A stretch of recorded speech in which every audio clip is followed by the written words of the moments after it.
Hi, guys. Hello. Hi.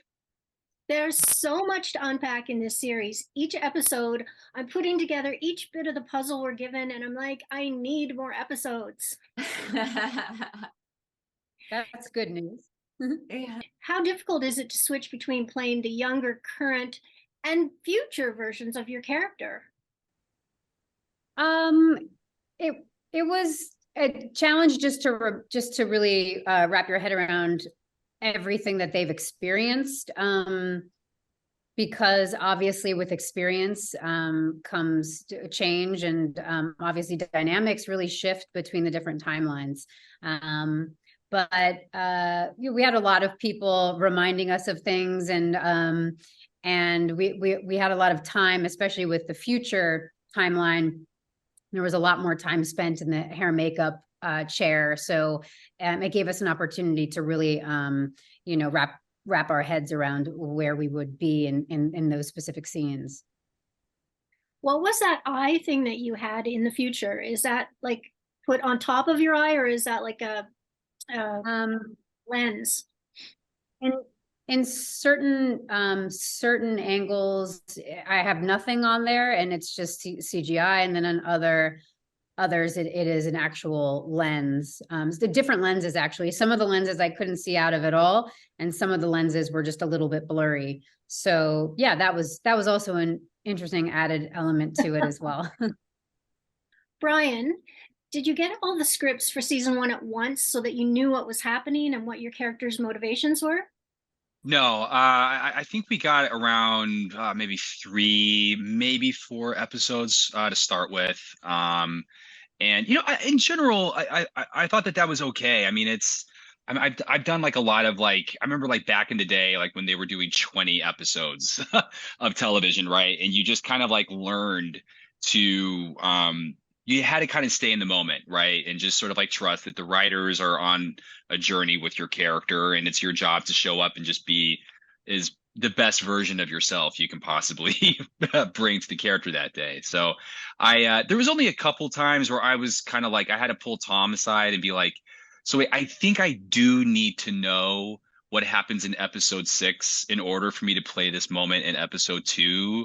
And in general, they were able to answer those questions and help out. But sometimes it was just kind of like just don't worry about it. Just go for it, play the scene, and we'll figure it out. Sepideh, given that each episode jumps from era to era, how difficult was it to piece together while reading the script? Did you have to take notes to keep it all straight? Because I found I was keeping notes to keep it all straight. Yeah, no, absolutely. I mean, when it came to filming, yeah, I had my little cheat sheet timeline for sure to keep everything straight. But when I was reading the script, particularly the first 4 scripts, so before I signed on, or before I was invited to sign on to the project, I remember kind of being swept away. I mean, Tom Rob Smith is an author, he's a novelist. And so he has a way of, as complicated as the storylines get, they always find their way back to each other. And I think the way that he created this tapestry of these characters, their dynamics, their relationships, was pretty seamless, when I was reading at that time. And so I didn't have to take notes in that moment. I was just kind of swept away by the story, and it felt like a novel. But yes, when it came to filming, and especially later episodes, it became a little bit more challenging to keep track of, because you film out of sequence, and these are 3 different time periods separated by pretty much a decade each period. So yeah, I'm with you in taking notes for sure. Kate, one thing that I just want to ask as a final question that bothers me when I see a show, when somebody spits in your face, are you actually being spit on? um I'm happy to report that was CGI. Oh, thank goodness. Was it? Yeah, he didn't really spit in my face. Also, it was COVID. It was like the height of COVID. You remember? So I was like, we are not even. I don't think I would have had to say this, but I was like, we're not doing that today. And they were like, no, we don't have to. We're actually putting that in post because I think it's hard to actually see it on camera if it's real, but in post you can do it so you can actually see what's happening. Thank you Yeah. so much. Thank you all for talking to me today about Class of '09. Can't wait to see the rest of the season. Thank Thank you. you. Thanks for watching.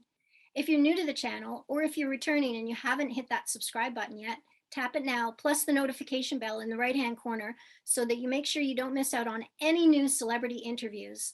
While you're at it, hit the like button and tell me below in the comments, who's your favorite star? Who would you like to see me interview next? I'd love to hear from you.